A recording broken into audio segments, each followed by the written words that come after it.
In this video, we're going to talk all about Universal theme parks, Disney theme parks. We're going to dive into the MCU and even Disney animation with a very, very special guest, WickedVirtue, up next. Welcome to Orange Grove 55. Welcome aboard to another episode of OG 55. Today we are diving into a ton of topics. We're going to talk about the theme parks. We're going to talk about the movies. We're going to get into a ton of stuff, but we have a very, very special guest with us today. First time on the channel, Amanda, WickedVirtue. Welcome, Amanda. Hi, thanks for having me on. It is an absolute pleasure. If you can let everybody at home know where they can find you on social media, Amanda. Yeah, on Instagram and Twitter, it's wicked_virtue_, both sites, YouTube and Twitch, just WickedVirtue, and also Patreon and Fan House. I do Safe for Work cosplays on there. So I'm everywhere. Perfect. And I will link all her social media down below in the description, her YouTube, her Twitter, her Twitch, all that good stuff. The Safe for Work Patreon, I will link down below as well. Thank you. Wait, not Safe for Work or wait. No, it's Safe for Work. Safe for Work. Yeah, no problem. So all that will be down below, so definitely give her all the support. So Amanda, thank you so much for coming on. Of course, it's my pleasure. I'm so happy you guys asked. I'm excited. Yes. And then down over here to my left, but to your right is Dr. Dre, host of the Freshly Squeezed show here on OG 55. Welcome, Dre. Hey, happy to be here. You know, I've been looking forward to this for a while. Thank you so much for coming on, Wicked. Thank you so much. Hey, if you guys want to follow me, you can go ahead and do so right down there at Vash Sky, just like it's spelled right there at the below. And if you want to see me, well, it's going to be on the channel you're watching right now at Orange Grove 55 at Freshly Squeezed, your source for juicy news and info, squeezed fresh right from the Grove. Let's do that one. There we go. And down below, we have Mr. Family Man 23, George. Welcome back, George. If you can let everyone at home know where they can find you on social media, sir. Absolutely. You can find me on my YouTube channel, Disney Family Man 23. If you want to interact with me, you could do so on Twitter at Disney George. And of course, you'll find me here on Orange Grove 55 with Citrus Corner with some sweet, juicy, but yet sticky Disney news and info. Pay attention, it's Joe time. That's perfect. Perfect. Okay, so Amanda, I'm going to start with you. So kind of give everybody like a little bit of like an idea of like how you got into Twitch, how you got into YouTube, like what were your inspirations, because your channel is very cool. I was really drawn to like your energy. It's fun, and you do a lot of gaming stuff and like reaction videos. If you can kind of let everybody at home know kind of like what you do, how you got into that, and kind of give them a little taste of what you're all about. Okay, yeah, so I've always found content creating interesting. Like over 10 years ago, I wanted to get into it. I had a friend that was like, oh, well, that's stupid. I shouldn't have listened to her, but I did. But eventually I decided to get into it. So I just like the creative aspect behind it, the freedom. And especially now, like with how entertainment's going, it's a lot of people, they enjoy people like us that create our own content and are real about it. I love doing the reaction videos because it's hilarious. I get people to send me stuff that I haven't seen. So I think it's great to just react to that live, and people seem to enjoy it. A lot of it's Reddit and like TikTok, both very crazy places on the internet. And gaming, since I was like 4, I think Street Fighter and the Super Mario Brothers, those were the first games I played on Nintendo. And I just fell in love right then. Like Chun-Li, that kick, I used to beat my older brother with that, and he hated it. He was so mad. Like as soon as I learned that button, you weren't beating me. But yeah, the Twitch. Now I started with that. I didn't know what it was. Maybe like 5 years ago, I had no idea. And someone told me like, oh, you should check this out. You know, you're really into video gaming. And so I did, and I'm like, this is interesting. I think I could do this. So I started. I've been on for a couple years now on Twitch. I took a little break like a year ago. But I've been back strong for a year now. And then with YouTube, I actually want to do some new stuff with my YouTube. But the clips from my stream right now are basically what I do, like the reactions and gaming clips. It's a lot of fun. I enjoy the editing part, which is another reason why I want to get into more stuff on YouTube. I think editing's fun. It's very interesting. So, oh, cool. Yeah. So it's not any like, spectacular story. I just thought it'd be fun, and I decided to get into it. That's pretty much awesome. The gist of it. Yeah. And that's how a lot of times that's just how it starts. I mean, that's how I got started too. Like I just wanted to have a place to talk about this stuff, and you just do it, Yeah. and just, Exactly. You don't know until you try. Just go for it. Exactly. Awesome. Okay, so yeah, like I said before, links down below. Subscribe, follow her on all her social media. So let's talk a little bit about theme parks. Amanda, like we had a conversation in the DM about how like you've never been to a Disney park before. You've only been to Universal. Yeah. I would love to go to a Disney park now. Before Universal, wait, do you want to talk about Disney or Universal first right now? Which one do we want to go into? Wherever you want to take it, like whatever okay. So before Universal, the biggest theme park I'd ever been to was a Six Flags. Okay. So it was like magical for me to go to Universal. Like I loved it so much, and it was this year too. It was in January that I went. It was amazing. It was just like I don't even know how to explain it. When I first got there, I was like a toddler just running like, let's go there. It was so great. 2 days. I went for 2 days, and it still wasn't enough. I got to go on, basically all the rides.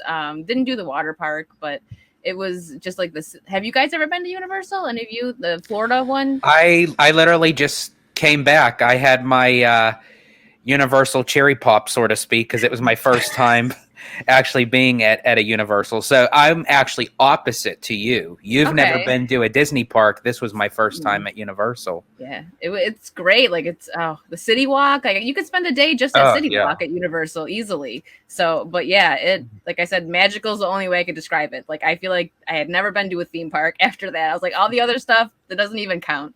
It's interesting. No shade on Six Flags. No shade. I mean, you guys know. Hey, we know. It's interesting because OG and I, we have frequented Universal Studios Hollywood out here in California, which has some of the same attractions. We'd love to go out in Florida someday, but it's what's interesting is what I mean. Was there something that drew you to Universal over Disney at that particular time? Was it kind of happenstance? What happened there? Well, I did actually have the choice. I actually was gonna do both, but I had limited time there. I wasn't even there for a week, and I'm like, okay, so I could do 2 days at Universal or 1 day at Universal and 1 day at Disney. But I'm like, I feel like I need at least 3 days at Disney and 2 days at Universal. So I was juggling doing both, and I just decided to do Universal. I was staying at one of the Universal hotels, like it's the Surfside and Dockside Inn, if you guys have heard about them, which I highly recommend if you go there. They're cheap and they're nice. So I'm like, you know what, if I'm going to stay there, it's by Universal. I'm just going to do 2 days at Universal, get a fast pass for the 1 day. And so that was what I wanted to do both, but I'm like, I can't, like, I need to be able to experience both of them without rushing. So that's where that came. Yeah. No, absolutely. You want to be able to dive in and like really just kind of soak it all in. And then you can always come back later and do Disney World and, Exactly. That's the plan next year, hopefully. I'm hoping. Very cool. Now, was there a reason you, outside of maybe just lodging, was there a reason that you chose Universal over Disney? Was there like, hey, you know what, maybe some of their IP or some of their things that they have in their park maybe appeal to you a little bit more? Yeah, so I'm a big Spider-Man fan. The Spider-Man ride there is one of my favorite. The Velocicoaster is number one. I know everyone says that, but man, was that ride cool. But that and like Spider-Man, it is. Yeah, the IPs. I wanted to go on the ET ride. I really wish they still had the Back to the Future ride. I would have loved to go on that. Jaws, all the classic stuff would have been great. But yeah, it was the IPs. That's what sold me over Disney. And the price was like a tiny bit less, not much, but I'm like, I wasn't really penny pinching. It was a vacation, but it was the IPs. Like I said, the Spider-Man ride was so cool. I don't know if you guys have ever been on it. I don't know if they have that at Hollywood's the one. That was actually my first. That was actually my first ride at Universal. Yeah, isn't it cool? The queue line's even cool. The Daily Bugle stuff, like that was awesome. And they actually have a ride like that where they had Steven Spielberg actually come onto the project and help out with the camera shots and everything with the CinemaScope to it that they actually had Steven Spielberg. Was it E.T. that he worked on? Right? I think so. He actually, one of them, maybe probably more than one. He helped with the construction of many of the attractions over there at Universal Studios Florida, to the point where I think they use so many of his IP and franchises that I think it gets like a ridiculous, like I think 10% of the gate or something like that. Oh Like my God. it's like I a bet. ridiculous deal for him. And he deserves every penny. I mean, he Yeah, really does. I'm a big Steven Spielberg fan. Jurassic Park, all that. Like that was also a big thing that sold me. I'm like, they have that whole Jurassic Park area. Yeah. I agree with you. I wish that they could have added Harry Potter, but not take out Jaws. I would have know. Yeah, that would have been awesome. See, like I'm not like I don't dislike Harry Potter, but I'm not a huge Harry Potter fan. I like it, I know about it, but I'm not huge on it. But the Harry Potter world land there, I forget what's it called. It's gorgeous. They did such a good job with it. It's beautiful. It's beautiful. Even out here in Hollywood. They have one in Hollywood too. Yeah, it is. Like I said, I'm not even a big fan, so I know why it's overflowing all the time because people love Harry Potter. But it was, I went on. I didn't get to. That's the one ride I wanted to go on that I couldn't. Hagrid's motorbike. It was down. They were working on it both days. I was like, no. Yeah. Oh. But I did go on the one inside the castle, like where it's like 3D. That one I was actually laughing because it was pretty funny. I wasn't ready for it, but it was pretty a good intense. time. Yeah, well, it is. It is. I was surprised at how intense it was actually when I went on that. I was like, wow, Yeah. And I'm actually kind of claustrophobic. So when I was in there, I was like, oh, man. Yeah, that's tight squeeze. Yeah. I love that attraction, though. It's really, really cool how they kind of integrate the physical sets and the screens and all that. An incredible attraction. Yeah, the interaction was great. Like it was just, you felt like they were there talking to you. They did a really good job. I mean, all the rides, like I said, the Spider-Man one, I knew I was going to like it because I'm a Spider-Man nerd, but I was like, this is like, we're in the comic right now. This is cool. That's awesome. It's so great. Now, should we tell her about the Spider-Man ride at California? No. Oh, gosh. Is it not the same one? I would say that if you had to go on a Spider-Man attraction, I would have said start with Web Slingers first. Yeah. And then do the one at Universal because you kind of want to go low than high. So what happened is kind of an interesting thing. So Universal Studios Florida got the Marvel rights first, the exclusive Marvel rights to install Marvel attractions at their Universal parks within like 250 miles of the property, right? So Disney cannot use their own properties, Marvel at their parks in Florida. So in California, we have a kind of a Marvel, kind of Avengers campus, right? Yeah. With some Marvel attractions, but at Walt Disney World, they can't use them almost at all, except for like Guardians of the Galaxy, which they just opened. But that's kind of caused some confusion and. So Spider-Man at Universal is like awesome. Now we have a version, we have a Spider-Man attraction over here in California at Disney California Adventures, not even in Universal. Not so good. No, not great. Trust me, you went on the right one. I'll just put it that way. It was a lot of fun. I highly recommend it. Like when everyone asks, I say yes. Velocicoaster was great, but the Spider-Man. Yeah, you could skip the gigantic toaster oven on a roller skate. Is that what it is? It kind of It's kind of like it's weird. Like we get like the Spider-Man ride here in California Adventure is like an interactive thing.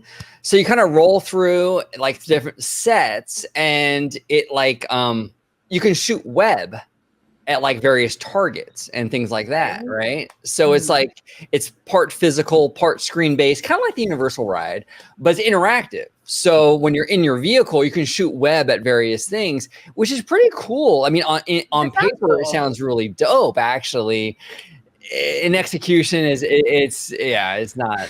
It doesn't have like the enhanced motion vehicle that you actually sit in that kind of like moves and motions with whatever's going on the screen and so forth. So it's like it's almost like a passive attraction, even though it's interactive. In that way, it's not very active. It's one of the really spectacular, spared no expense. Yeah, Universal, that's what they did. Disney kind of held back a little bit, which was unfortunate. And as we were talking about it, it's really the IP, right? It's really like, why go with Spider-Man? Because it sets a certain expectation in your mind when you go there, especially with the Universal attraction already like operating every day, right? So people, when they go over, it's like, oh, I'm going to get something similar to that in quality and theme and all that kind of stuff. That's not what you get. So I would have preferred them to go with, I don't know, like a smaller character, maybe like Ant-Man or something. No pun intended with smaller characters. Yeah, smaller. I know.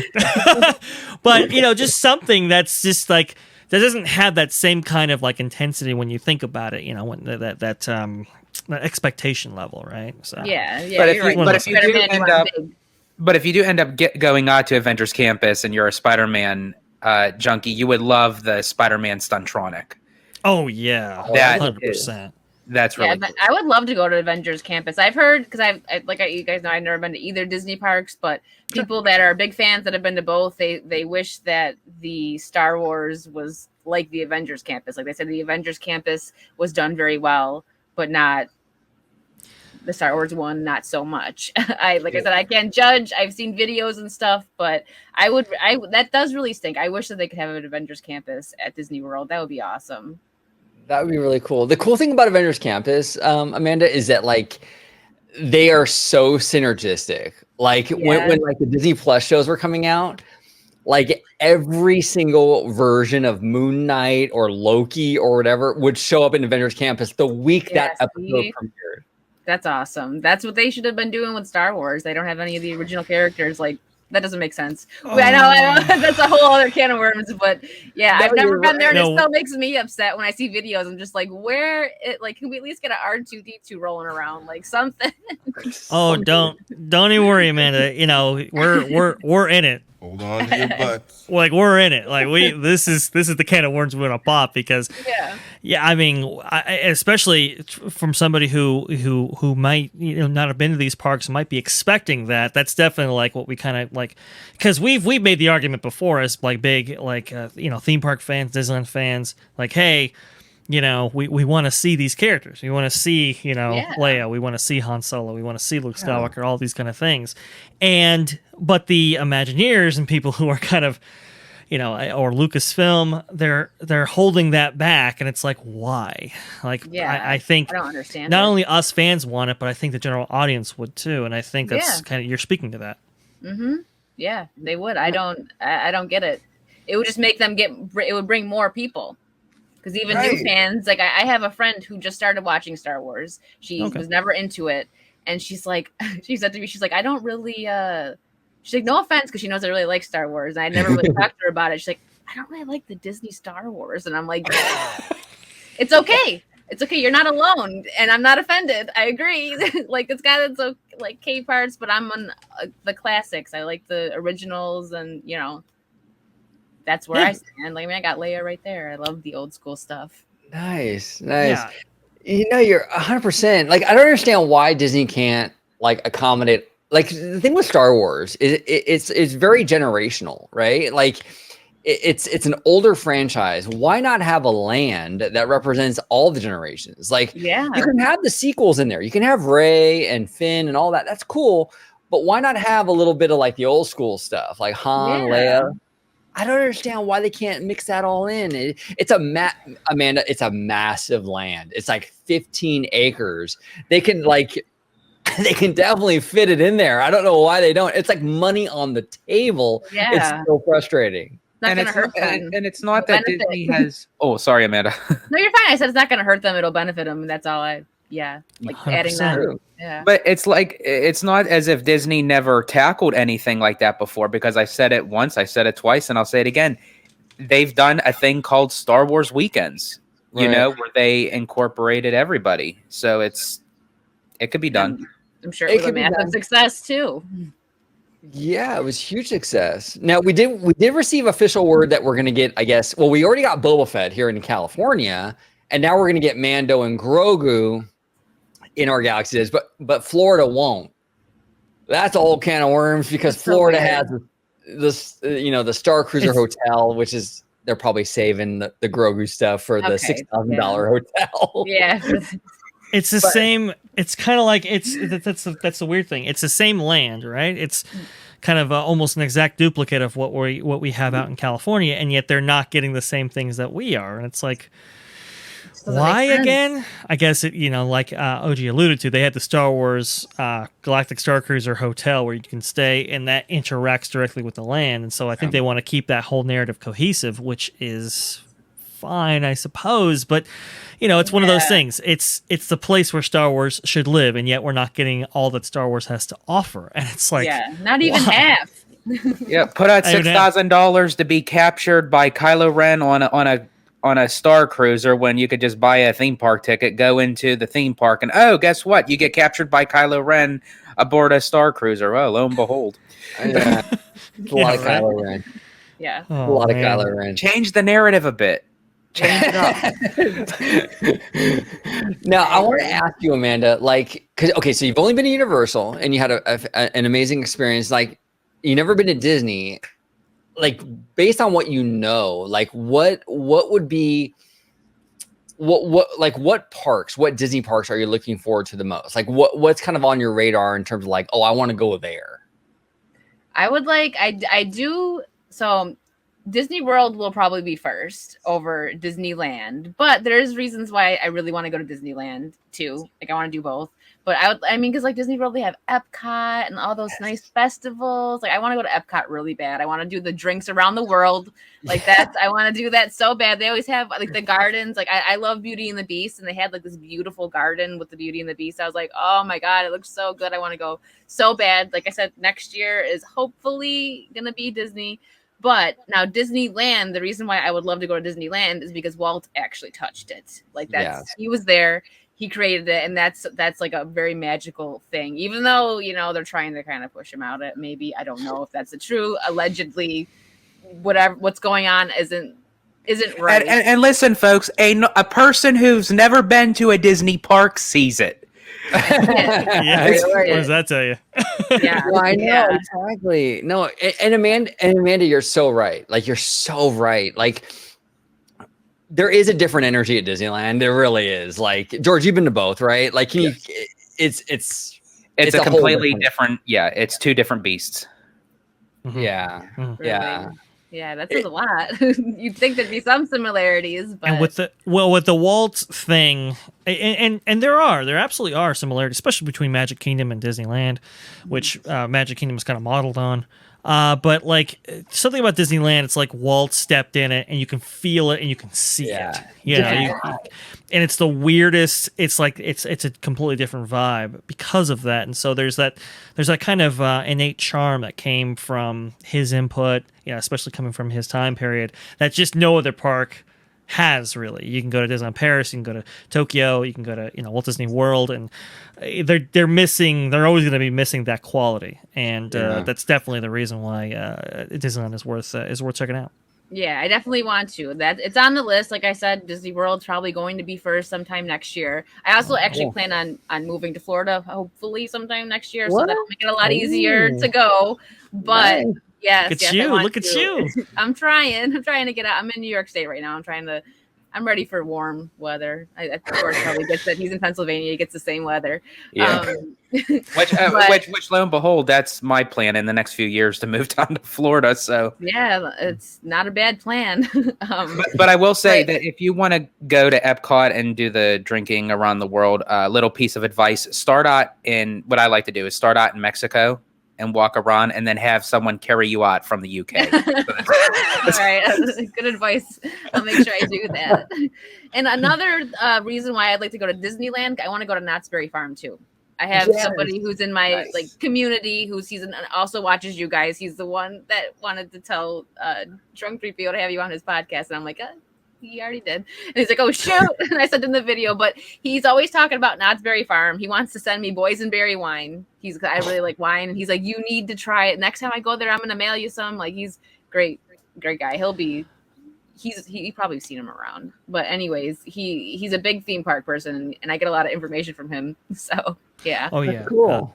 Knott's is super cool. We just George and I just had his first time there, right? We had a show actually on the channel going over Knott's, and it's a great little park. It really is awesome. The Snoopy and everything there, right? They got the peanuts up there. Yeah. See, that's cute.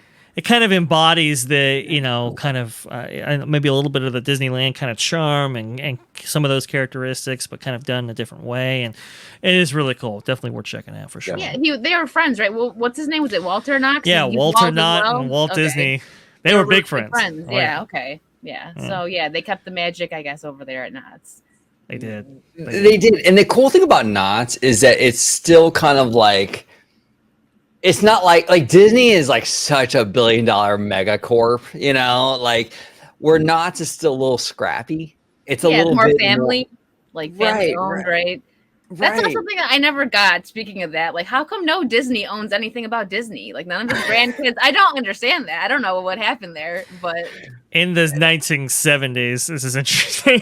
In the 1970s, the corporation kind of bought out the family's stake in it, and Roy and everybody kind of arranged that kind of whole thing. And the idea was, the family didn't necessarily, outside of Walt and Roy and some of the others, didn't really.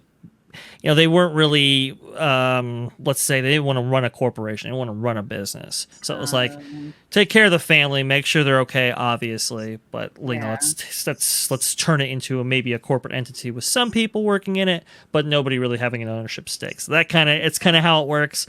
Like, a lot of people think, oh, it's the same family, the family and the family company, and it's, as you astutely pointed out, it's a whole different entity. It's like it's not necessarily the family corp that it was, even though it carries a lot of that genealogy.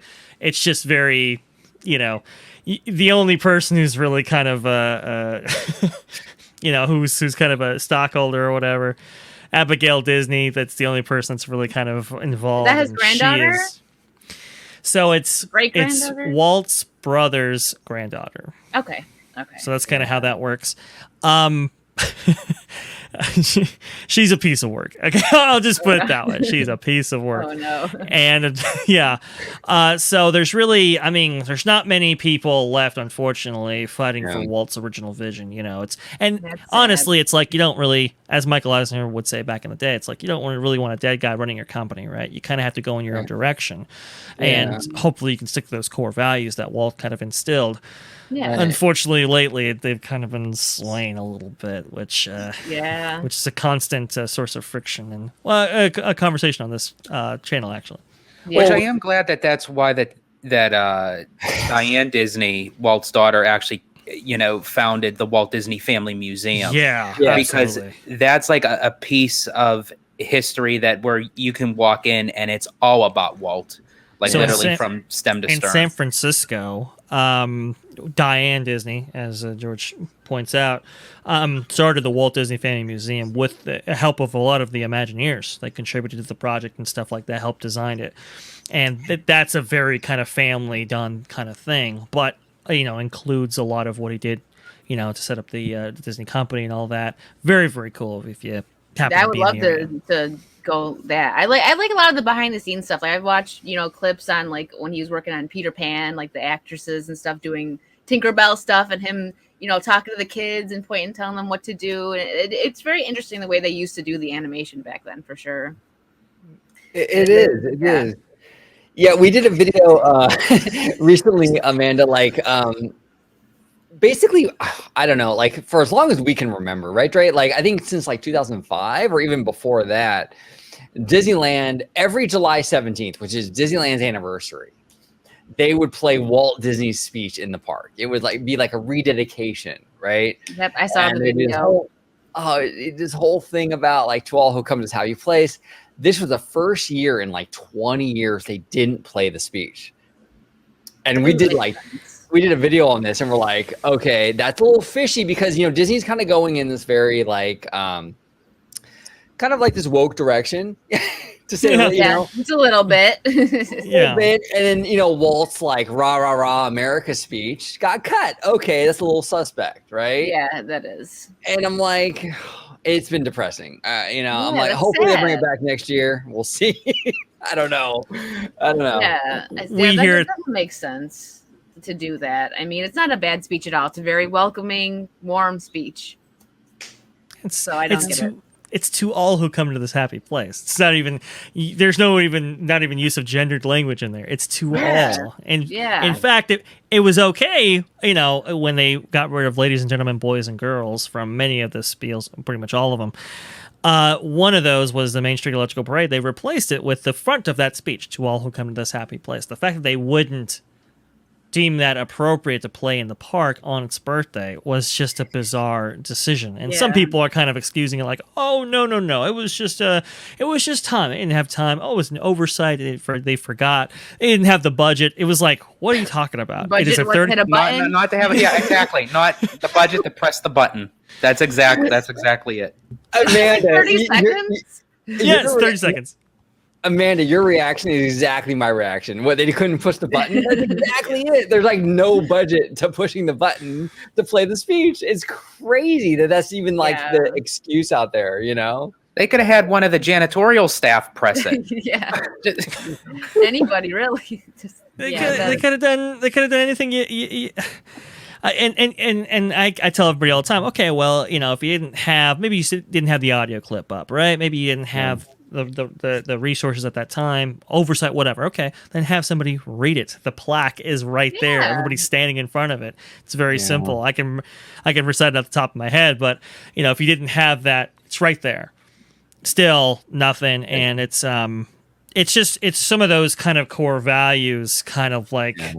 You know, kind of slipping away, and you're just hoping that somebody kind of reins them back in. Yeah. But we alluded to animation, right? And I think, George, you wanted to go ahead and ask WickedVirtue specifically about animation and what maybe she thought of it. Go ahead, George. Absolutely. So I had recently just seen a little film a couple weeks ago. And when I mean by little, I mean actually it was small, tiny, by the title of Lightyear. And sorry, I threw up a little bit in my mouth. But anyway, so my question to you is, I've started to notice, you know, growing up with Disney animation, growing up with Pixar, and even growing up with DreamWorks and Illuminations, where it seems like the animation tone is all on one level. Like right now, you can't differentiate a Disney animation to a Pixar, to an Illuminations, to a DreamWorks. It's all one level, one style of animation, where if I, you know, back in the day, I could say, oh, you know, Beauty and the Beast is Disney animation, and Up is Pixar, which obviously, yeah, because one's CGI, one's cell animation, but just the way that it's done with the storyline and the characters, now it's like they have this real choppy slapstick type of comedy where it's basically it's more DreamWorks and Illuminations than anything. Am I in the minority here? Is that how you see it? If you were to watch an up-to-date Pixar film as opposed to one that was done in the 90s and early 2000s? Yeah, no, I definitely agree. Disney had their own style. Like, you knew it was a Disney movie. That I was actually just talking to someone about this, that it's a shame that the Princess and the Frog I thought it was a good movie. It was underrated. The animation was beautiful. That movie was beautiful. That's the last 2D animation movie we got from Disney, and it unfortunately didn't do very well. But I think people are appreciating it more, especially now that Disney just is like, you can't differentiate. I agree. Like you could tell, like, you know, Beauty and the Beast, all those movies were beautiful. That animation was so beautiful. But this 3D stuff that they do now, it's just not like I don't dislike all the new Disney movies. Like, I'll say the latest ones that I really enjoyed, which even now are a few years old, were Moana and Coco. I thought Coco was it was bright, beautiful. Yeah. That was a good movie. That was actually a great movie. That one was a tearjerker. That was a great movie. Oh yeah. But that was probably I don't know. I'd have to look it up. I think maybe Moana was after that, but those two were the last ones that I really enjoyed, because they've just gotten lazy, you know, even with the storytelling and stuff. They need more original content again. I need to get back to what they used to do, like the Renaissance. That was the best Disney ever had. It was. Like, I like the old school stuff too. Like I like the 50s and 60s. Like Peter Pan's one of my favorite Disney movies.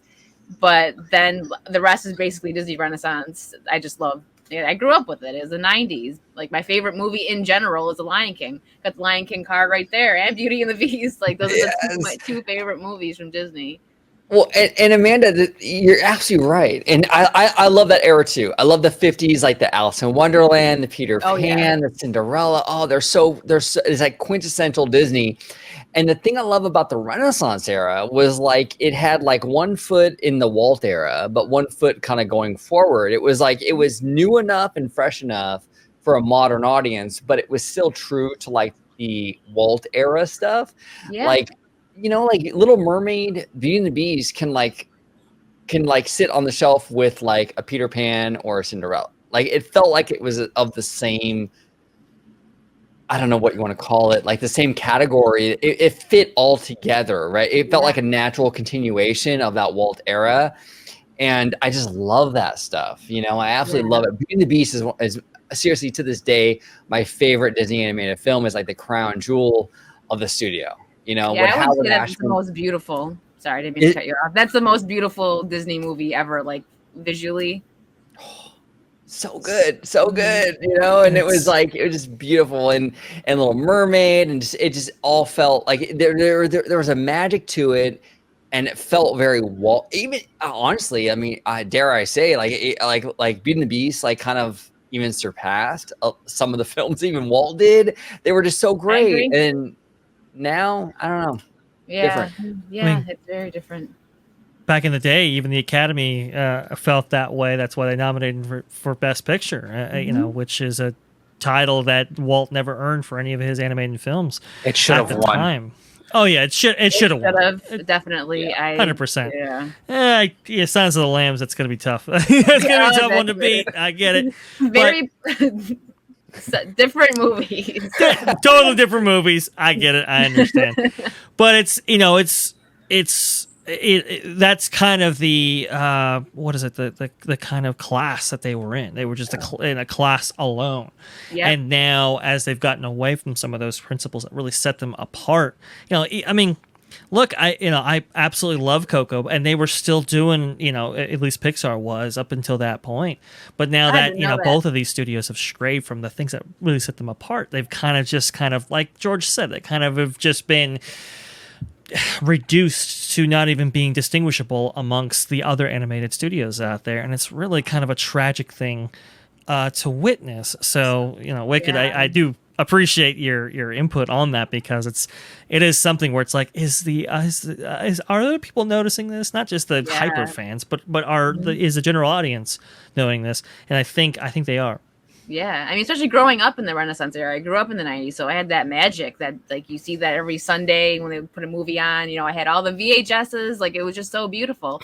And now they got this, like, I'm not trying to hate, so don't come for me in the comments, anybody. But I didn't think Frozen was that good. There's people trying to say Frozen was better than The Lion King, and I'm like, you're okay. You can have your own opinion. It could be wrong. I mean, it's a wrong opinion, but like I said, Lion King is my favorite. Since I was 4, that's my favorite movie. Lion King's a great movie. That era is not. They probably aren't going to ever be able to top it, but they should at least try. But they're not. I think it's funny. I think it's funny when you mention Coco, because now that I'm thinking about it, Coco, for Pixar standpoint, I feel was the last film that they done right. Yeah. I mean, Toy Story 4 was okay. It was good. It was okay. Yeah. But I mean, like, I could have done just stopping it at 3. You probably should have. Yeah. Yeah. I agree with so that. I mean, the way they ended 3 was, again, I don't think they could have topped it, but they made 4. It's fine. But Coco, I feel like, was the last great Pixar film. Yeah. Ironically, the last Pixar film that John Lasseter oversaw, Stem to Stern, which is very interesting. And I don't know those details, and you're just, you know what I mean? So yeah. But you can feel that there's definitely a quality difference from something, right? Yeah. Now, OG, I think you were going to say something about the Frozen and Lion King. No, well, not Frozen, but Lion King. I mean, just the first like few minutes of that movie is like a masterpiece. Coming on, it gives me goosebumps every time I watch it. It's beautiful. Oh my God. It's just, I get goosebumps every time. It's a cinematic masterpiece. Mm-hmm. I mean, Disney was like knocking it out of the park every single time. That era, Little Mermaid, Beauty and the Beast, Aladdin, Lion King. It was just, I don't know, legend after legend after legend.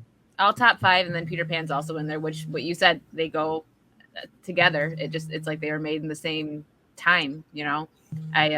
Speaking of Lion King too, I don't. You guys probably will know more about this. I remember because I like to deep dive sometimes and like watch videos and read stuff about just random things about Disney and stuff. And I had read or I watched a video that the animators that did Lion King, they were new when that happened. Like that, they were fresh into it when they did the Lion King, and there was more seasoned people doing Pocahontas around the same time, and they were just like not nice to the Lion King animators. They were just like, "Yeah, your movie's gonna be crap," blah blah blah. And I don't know if that really is what I. Yeah, it actually kinda. Yeah, because you're not that far off. They anticipated Pocahontas. They were pushing Pocahontas to be the blockbuster film of the summer, where they're like, okay, the Lion King, like, where are we going with this? What is this going to be? It's going to be based off of Hamlet. It's like yada yada yada. It'll do okay, but Pocahontas will kind of carry the film out. Well, here it was. They were so wrong. I mean, literally, during Yeah. its inception, Jeffrey Katzenberg, who is the studio head at that time, right? He's making a lot of decisions within animation. He goes up to the animators all in this big kind of hall, and it's like, hey, Lion King, Pocahontas is coming out. Pocahontas is great. I mean, it's everything. It's Romeo, Juliet, it's Native Americans, it's all this kind of stuff. It is fantastic. That is going to be the hit star right there. Alan Menken's doing the music. Awesome. Lion King, it's a thing. It's a smaller film, whatever. It's a kind of Hamlet, like you said, George. Yeah, it's a kind of a passion project. We'll see how it does. But Pocahontas, that's the real one. And a lot of animators just were like, oh, skip, and went over to Pocahontas, kind of leaving Lion King behind. Unbeknownst to anybody, Lion King would be the biggest film ever and gross, if you just heard inflation, well over $1 billion at the box office. Just an extremely successful film, but sometimes it's kind of how it works. Sometimes you just never know what's going to really hit. And I think there with Lion King, there was a lot of people who were on it, people believed in it, and there was some real passion there. And I think they imbued that in that film. And that's why it turned out just as well as it did. Yeah, especially like I said, if it was even a few new animators, they got to prove themselves and they got to really push it. So, and I love it's Alan Menken. I know he did Pocahontas. He does great. Little Mermaid, like he is amazing. But The Lion King got Elton John, and that was just my god! Like that's not too bad, right? Yeah, that's not too bad. Not too shabby. So now, Amanda, one's better, but I'm a fan of both of them. But I do really like Elton John, and that soundtrack is one of the best. Oh yeah, one of the best.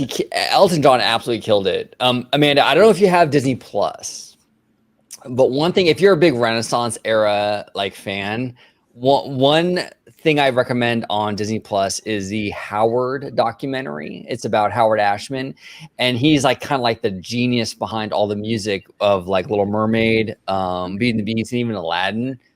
A really good documentary. Definitely check it out. I actually just got someone's password. I didn't have Disney Plus anymore, but someone's like, here, listen, I'll log. They're at my house. Like, let me log you in. I'm like, okay.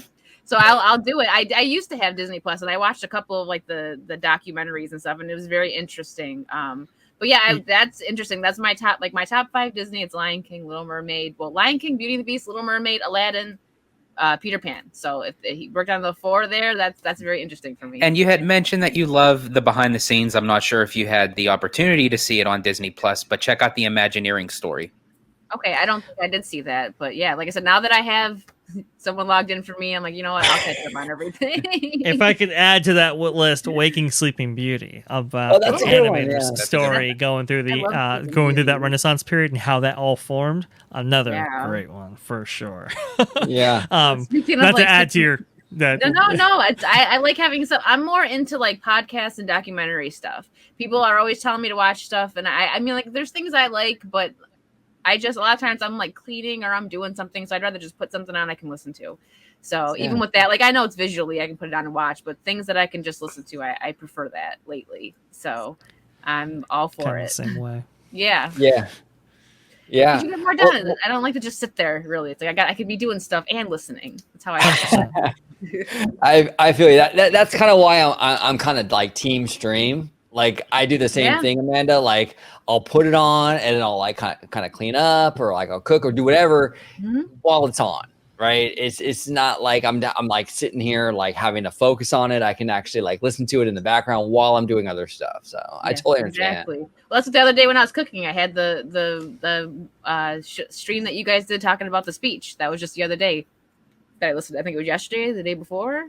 You guys just did it a couple days ago, right? Yeah, a couple days ago. Yep. Okay. Yep. Yeah.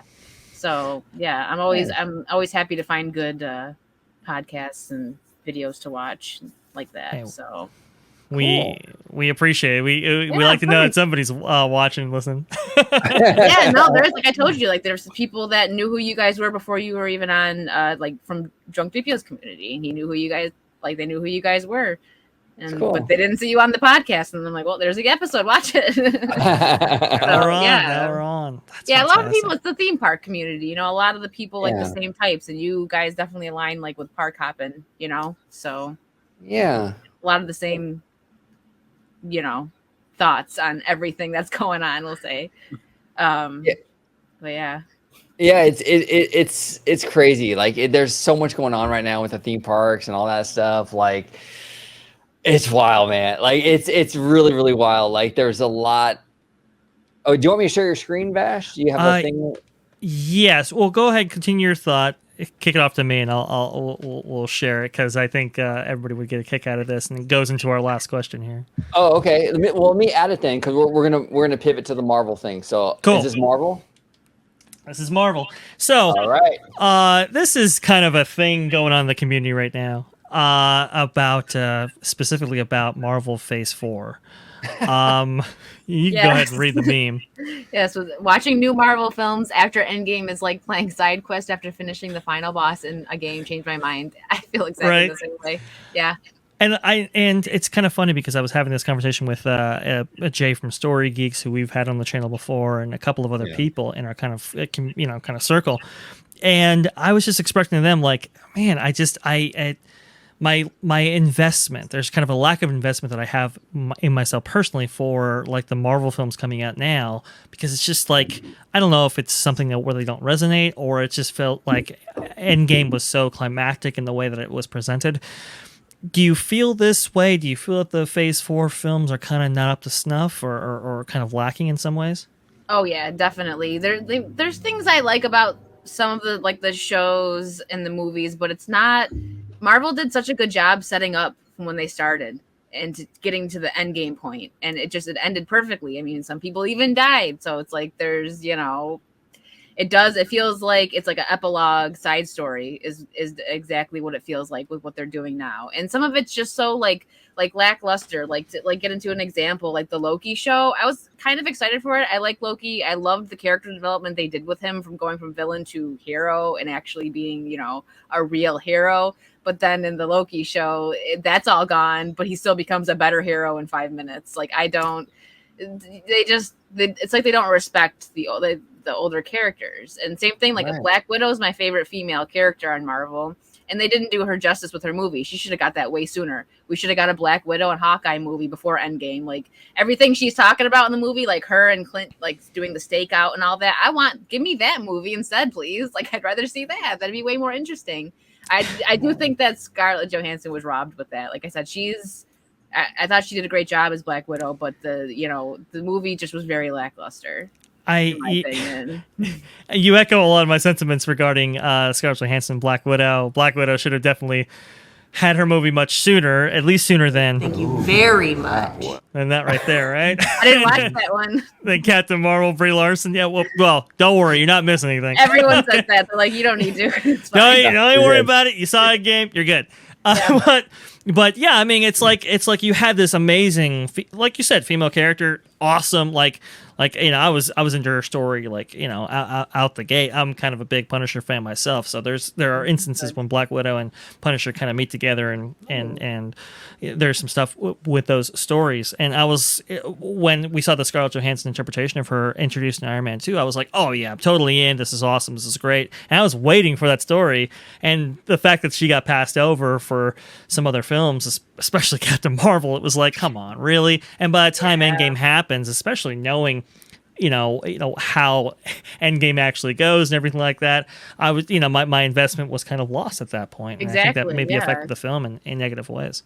Yeah, she should like the way that they ended like her and Hawkeye's like that was so like tugging at your heartstrings. That was a beautiful scene. But then it's like, 100%. okay, so now the Black Widow movie is gonna come out a year later. Okay, like an epilogue movie, cool. No one wanted that. No one asked for that. Right. And I'm not gonna hate on it like her having her sister in it. That actress did a decent job. You know, Yeah. like she was not bad, but like we weren't there for her. We were there for Black Widow, not the new Black Widow. And yeah, with Phase 4, they really are. They're trying. I get it. They're phasing out all the old characters, but they're not doing the best job with it. Like it went from being such this strong, great storytelling that was happening to now just that was okay. Like even like I watched the Doctor Strange. A lot of people criticized that was it Multiverse of Madness. It was okay, but it's like the Doctor Strange movie shouldn't be okay. It should be like wow, like you get out of there like No Way Home. I was like ready to do backflips in the theater watching that. That was amazing. I stayed off the internet. I couldn't see it for 3 days, and I didn't stream. I stayed off Discord. I stayed off everything, and people were like, "You're really committed." I'm like, if I get a spoiler, I'm gonna block you. Like, don't talk to me right now. I'm waiting for this movie, and that movie it was great, but I mean, it was Sony too, so it wasn't just they did a good job. Toby is my favorite Spider-Man, so when Oh wow, it would be a lot. Yeah, well, that was like my first introduction to like a live action. I was very young. I was like, I don't know, 10, 12 when Toby came on the scene for the first movie. And I was just like, I was obsessed. I loved it. That's awesome. I like Toby. Yeah. I mean, I think they've done a pretty good job with all of them. Andrew Garfield's good. I know his movies weren't perceived that well. Tom Holland's good. But for me, it's a nostalgia thing. I think it's always going to be Toby for me. He's number one. He was the first. And he got a lot of screen time in the new Spider-Man movie. That he did. Yeah. I'm hoping they do the Spider-Verse movie like in a live action, but I really like Sony better like have a big part in it because they did good with this one. I don't want it to get messed up. I hate that like when you want something, you're like, I want to see this, but do I want to see it? Are they gonna mess it up? That right there that you just keyed in on, WickedVirtue. Yes. That I have that thought all the time. It's like, ooh, I really want to see this, but do I really want to see it? Like, we just had this discussion, right, regarding National Treasure, right? Yes. When we heard about the National Treasure series coming out, I was like, I was stoked. I was like, oh yeah, that's such a great story. It's kind of this kind of hidden history of America, kind of finding these artifacts or landmarks and so forth, right? Nicolas Cage. Oh yeah, totally in all of that. And then you see that teaser, and it's like, I think this is going to go off in a different direction. And you know what? Maybe it works for some people, but when you have National Treasure in it, like we began this conversation, right? There's a certain level of expectation that goes into it, and it's like, you know what? Maybe I'll pass. And to your point, it's like I want things, like I want sequels, or I want a continuation of these stories, or I want certain things from these stories, right? But I think of the people doing them now. I think of the where these various studios are at, and I had the same thought. It's like, ooh, do I really want this? Like, do I at this time? And unfortunately, it's like that. Can't get excited about stuff. Like the last time I was excited about Star Wars was the end of the Mando season 2. Like that was good. I was like, because I watched it, I'm like, you see the jet fly up, and I'm like, is it? And I'm like, wait, and then you see the lightsaber, and you're like, like you're freaking out, and that was the last time probably that Star Wars is gonna get me. Like, I don't know why they're doing what they're doing. It's very upsetting, and like I watch things, I'll hear like everything is heavily criticized, like the Marvel and Star Wars, all that, but I do watch things for myself first before I talk on it. Like talking more about the Marvel series, in the beginning I enjoyed the Hawkeye series. I didn't care for the ending, but I was hopeful. I really like the character. I love Jeremy Renner as Hawkeye, and he's different from the comics. Like Marvel before Disney made him different. He's not married in the comics. He sleeps around and all that. You know what I mean? He's not a family man, so they already had that difference. But the one thing that they did okay was like I would say that they kind of did like the comics, and people would be like, "What are you talking about? They didn't do anything like the comics." I'm like, "Wait, hear me out." They didn't do it like where Kate Bishop took over and she like was saving him, and she was just saving the day. Like he was still the superior, stronger Hawkeye. Like she was clumsy, messing up, just like in the comic. That was the only thing I'll give them. But I did the Kingpin, and like I didn't like that. Like I was very hopeful for the series, and the ending, I was just like Yeah. The Again, Kingpin it was- the Kingpin thing felt like coming off of like Daredevil on Netflix. I know. Right? It felt like Kingpin light for some reason. I don't know why. Yeah, It felt like I get it. They can't make him as dark as they did on Netflix, but it's like they should have probably had him go against Hawkeye and made it a little more of a battle. I get it. He had to go against Black Widow's sister. Okay, but I don't know. Like, the Punisher in the comics and the Netflix one, he would have just popped her head like a balloon and got her mom. Like, it wouldn't have been. And people argued like, oh, she had to throw her whole arsenal at him. She was blowing up like arrows and stuff. But I'm like, he would have just been done with it real quick, and then he would have went for her mom. Like, and another argument people will throw like, well, he's tunnel vision, so he was just like swatting her away like a fly and going for her mom. But like I said, he's a very strong man. Like, she would have been done if it wasn't Disney, like if that would have been a Netflix show, Kate Bishop probably would have been dead. Or very much injured. You know what I mean? Like, cause it would have been definitely a battle of the wits. Exactly. So I understand people being upset with that, but I liked the beginning of the Hawkeye series. I thought the actress did okay as Kate Bishop. I can't remember her name right now, but still, it's like nothing is spectacular. The Spider-Man No Way Home, that was spectacular in my opinion. I loved it. I didn't really have any grievances with it. But the shows and the movies as they're coming out now, it's like, it wasn't that bad, but that's still kind of bad because it should be great. Should be amazing. No, 100%. Have you seen Thor: Love and Thunder? No. No, don't. I'm not really interested in it.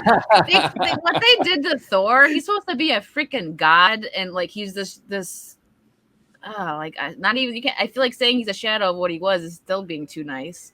Like, they just, I don't like it. And then what they make Natalie Portman the new Thor, I've seen the pictures and videos, and I'm just like, why?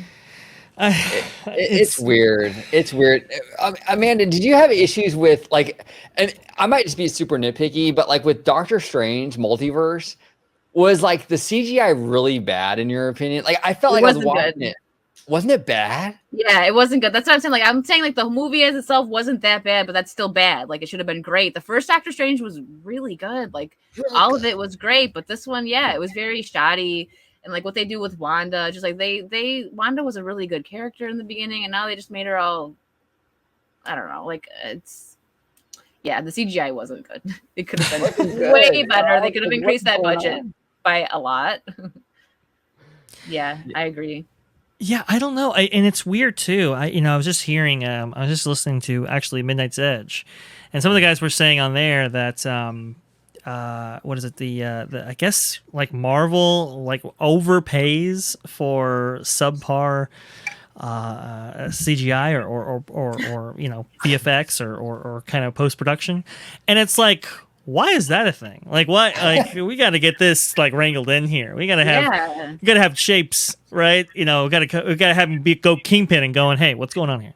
Yeah, let's get this in line here. They definitely need someone to go in there and like kick their butts into gear and be like, listen, because like, they're still making money, but they could make so much more money. They can make so much better, just quality everything. I don't know where it started going downhill. Maybe the early 2000s, maybe even before that it started. I don't understand it. I can't remember which video this was that I watched, but this guy talking about what they do like with the Disney stuff was pretty spot on. That lately they're, minus like Jon Favreau, they're getting like not as big directors because they can control them more.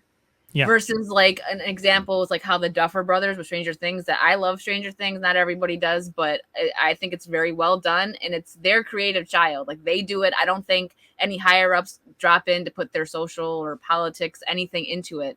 And that's what like Disney needs to do. But they hire these directors they can control, and that's what it ruins stories. And I think that was perfectly, I agree with that. It's interesting, WickedVirtue. We just got the Nielsen ratings for Obi-Wan Kenobi's final week and how it paired up against some other shows, including Stranger Things. And during Obi-Wan Kenobi's finale, that inaugural week right there for that episode, it got about 860 million minutes of watch time, right? That's kind of how they do it for streaming services, versus Stranger Things got 2.3 billion. Yeah, I don't know if you And guys like Stranger Things. I love it. I mean, Love it was a huge disparity of three That's times, you know, and it's just like that's like the rematch of some of the biggest characters in the Star Wars universe, and it's getting beat out by Stranger Things to that Yeah. extent. It was wild. I've never seen That's anything like crazy. that before. That is pretty crazy. But And I think it speaks to like the storytelling, like you said, like and the disparity between maybe what the creatives want to do with it and what the audience maybe expects and wants to see for themselves, and how that kind of divide has really maybe pushed some people away and maybe has kind of left people wanting more and not tuning in as much as they kind of hoped. oh yeah, definitely. That's why it's best for the higher ups not to put, even like we know that how Netflix probably doesn't have the best, like they're like, I guess, more woke, but like when they had the Marvel series and stuff, it wasn't like that. They let the directors do their thing, and that's what these higher ups need to just do. Let's just let the director do their thing.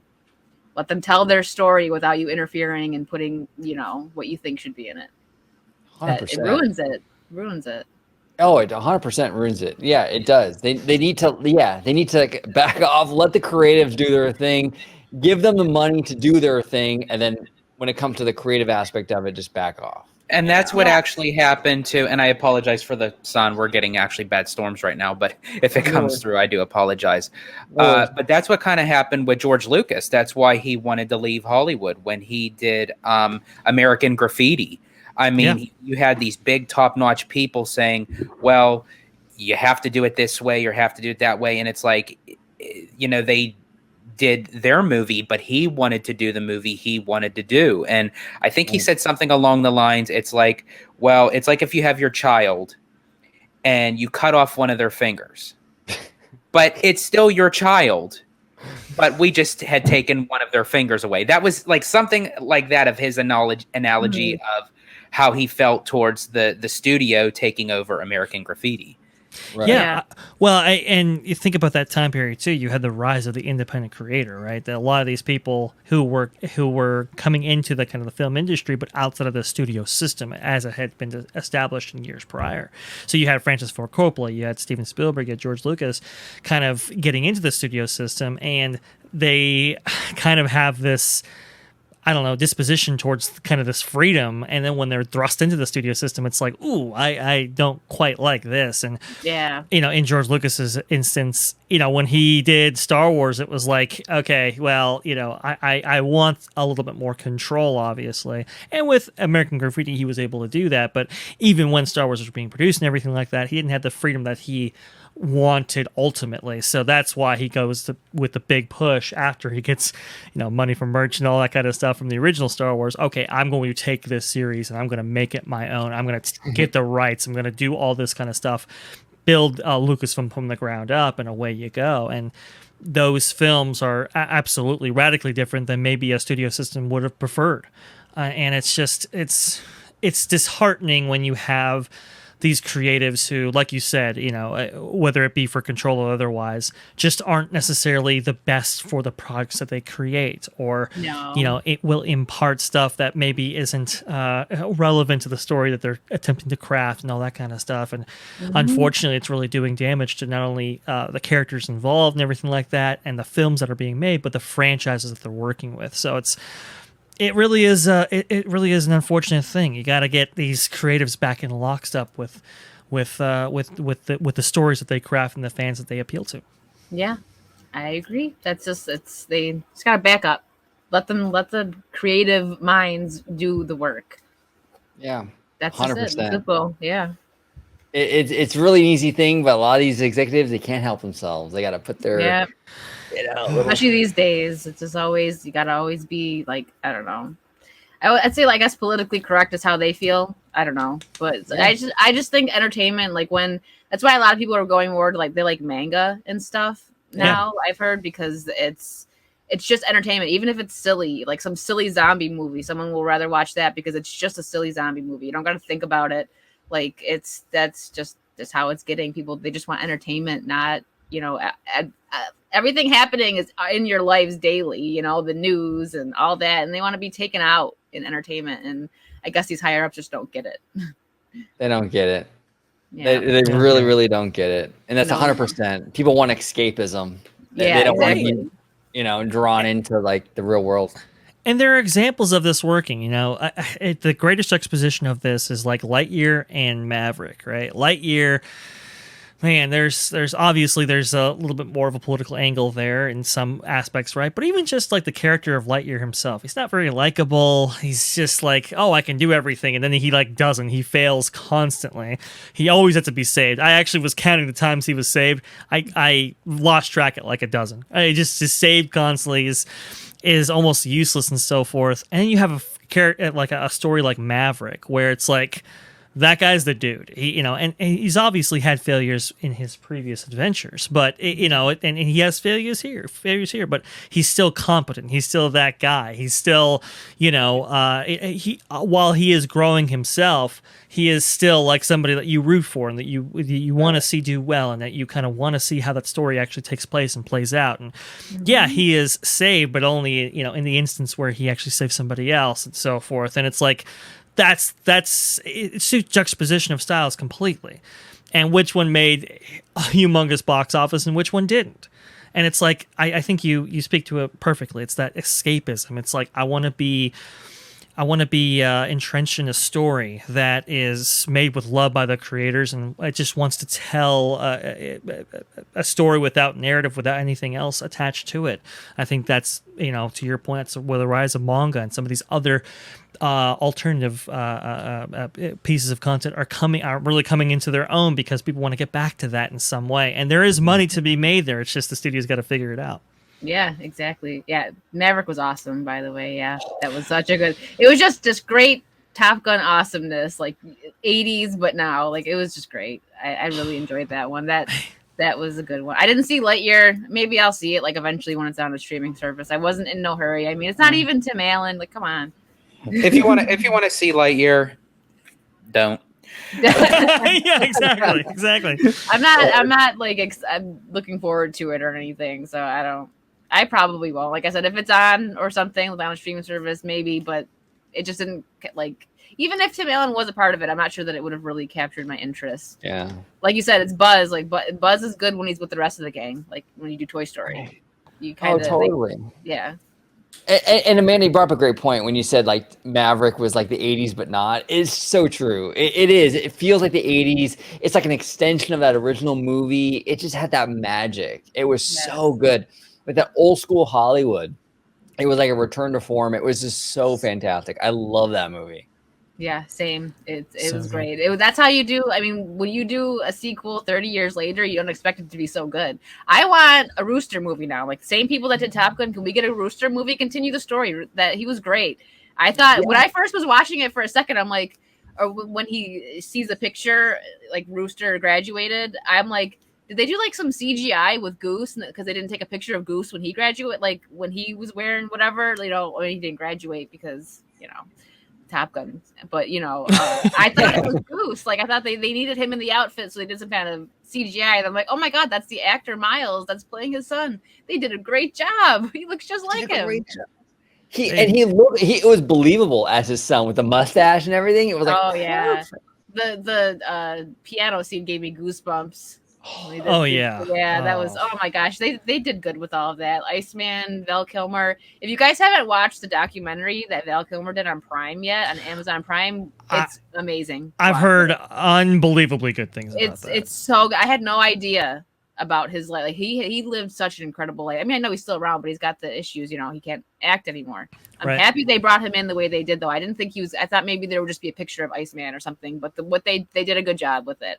But yeah, if you haven't watched the documentary, I think it's just I Am Val or Val on Prime. Yeah. It's so good. I highly recommend it. It's just an amazing guy, It's just from his time as Mark Twain, which is a very interesting thing. Mm-hmm. Tombstone, everything like that. Just I mean, it's just an amazing guy. I have heard super good things about his about the documentary for sure. Oh, yeah. And like you said, like the way they reintegrated him into the story, where they digitally recreated his voice for that, just those couple scenes where he's actually speaking. I thought that was unbelievably well done. Apparently, that's the rumor, is that Rooster, they will continue that story on. Really, with I didn't hear that. Remember, that's a good one. Hopefully, it's the same people. As long as it's one of those things where it's like, listen, please keep it the same formula. They're going back and forth right now. It's just too much money on the table. It's just it's can we make this work here? So from what I understand, Tom Cruise, that's working out. Now, obviously, he wants to get his Mission Impossible films out there. He's got 2 of them, coming out, and that'll be the finale for that story. But it's in the works, from what I understand, in the works. Real quick before we close it out, I want to ask you, Wicked. Speaking of like Amazon Prime, have you checked out The Boys? Yes. What do you think? Listen, I love The Boys. I know what people's grievances, some of the politics thrown in there. Yes, it could be a bit annoying, but I look at it as they kind of poke fun at everybody, maybe one side a little more. But so The Boys to me is, I've seen a little bit of the comics, not a lot. I'm not deep into it, but it's an instance where they took a comic, which was just kind of like a hate letter to superhero movies, and they made the show better than the comics. Like I love Butcher. I love all Frenchie, all of them. They're all great. Maeve, even Homelander. He's a great villain. Love him. Oh, he's awesome. He's awesome. He is just so evil that you're just like, it's like part of you wants to even like kind of root for him sometimes because you feel bad for him, but he's just like the perfect villain. It was yesterday or the day before that I finished The Boys, finally, the season 3. And I thought, I like it. I liked it. Some people, I hate it after season 1. And I'm like, well, hey, that's your opinion. But I enjoyed all of it. I just started it and I'm like almost done with season 2 and I'm loving this show. It's good. It's really good. It's a really interesting take on the whole superhero thing. I was trying to explain it to Dre. It's crazy. It's a totally different concept. And it is. It's like if they were real, like in the real world, if you had Superman and I think Homelander's supposed to be more like Captain America, maybe. Yeah. I don't know. And Maeve is Wonder Woman, whatever. But it's good. And there's also, if you guys like the animation part, they did they animated comics. It's if you look it up on Amazon Prime, it's on there, but it's just like a little a few episodes, and it dives more into like Vought and other people that were affected. It doesn't really focus on Homelander and Butcher and all of them. It was good too. I enjoyed that as well. Yeah, awesome. A very adult animation. It's pretty gory, but it's good. Nice. Yeah, I've been loving this show. I've been loving it. Oh yeah, it's good. I love it. Like I said, they took the comics, and most of the time when you take the comics and make it into live action, you don't do better. I think they did better. Because like I said, the comics, it's a hate letter to superhero movies, and I like superhero movies. So yeah. It's fun. If those of you at home that have not seen The Boys, check it out. It is phenomenal. 3 seasons right now, so you got a lot to binge. But it's freaking awesome. I am loving it so far. But Amanda, WickedVirtue, I want to thank you so much for coming on today. It was a lot of fun talking theme parks and movies and streaming with you today. Thank you so much for coming on. Of course, thanks for having me. It was I had a lot of fun. Thank you so much. If you can remind everybody at home where they can find you on social media. And just a reminder, I will link everything down below for those of you at home. You can click on all her socials in the description. But if you can go ahead and remind everybody, Amanda. Yeah, thank you. I appreciate it. Okay, so Instagram and Twitter, Wicked_Virtue_. YouTube and Twitch, just WickedVirtue. And then same with my Patreon fan house, cosplays. That's that's all my stuff. There it is. Again, thank you, Amanda, for coming on. And and we got Mr. Producer Dre, Vash Guy. Amanda, this guy has more titles. I got to go through so many different titles with this guy. It's crazy. Is he like Daenerys? I don't know how it started, but it's now I got like 4 different titles or something. Got Dr. Dre, I got producer. Hey, you know what? Y'all can refer to me as Dre or Vash Guy, whichever one you want. Gee, thank you. Thank you for that. If you want to interact with me, you can go ahead and do so right down there at Vash Guy. Just type into Twitter how it's displayed right there. It should pop right up. And if you want to see me, well, it's going to be on the channel you're watching right now at Orange Grove 55 at Freshly Squeezed, your source for juicy news and info squeezed fresh right from the Grove. Perfect. And down below, I got the Family Man 23. He does our Walt Disney World show, Citrus Corner. George, if you can let everybody at home know where they can find you on social media, sir. Absolutely. But before I do, I just have to make a statement. to my comment about the janitorial staff at the Disney parks. I have to say, though, that no matter what level you are as a cast member, I appreciate you no matter what. And everyone that gives these people a hard time, they catch enough crap as it is, literally and figuratively. So give them some love. You know, they are just as important as the people who are not present to press the button for Walt's speech. So I'm just saying that. Okay. So after that, yeah. So you can find me on my YouTube channel, Disney Family Man 23. If you want to interact with me, as Mr. Vashkai likes to put it, with some robust discussions, you can interact with me on Twitter at Disney George. And of course, you'll find me here on Orange Grove 55 with Citrus Corner, with some sweet, juicy, but yet sticky Disney news and info. Perfect. Thank you all for watching so much, and comment down below with all your comments on Disney theme parks, Universal theme parks, The Boys, Top Gun Maverick, the MCU, Disney animation. We talked a lot today. Make sure you subscribe and follow WickedVirtue. She's amazing. Follow her, subscribe to her. She has great content. As always, everybody at home, comment down below, and as always, have a wonderful day.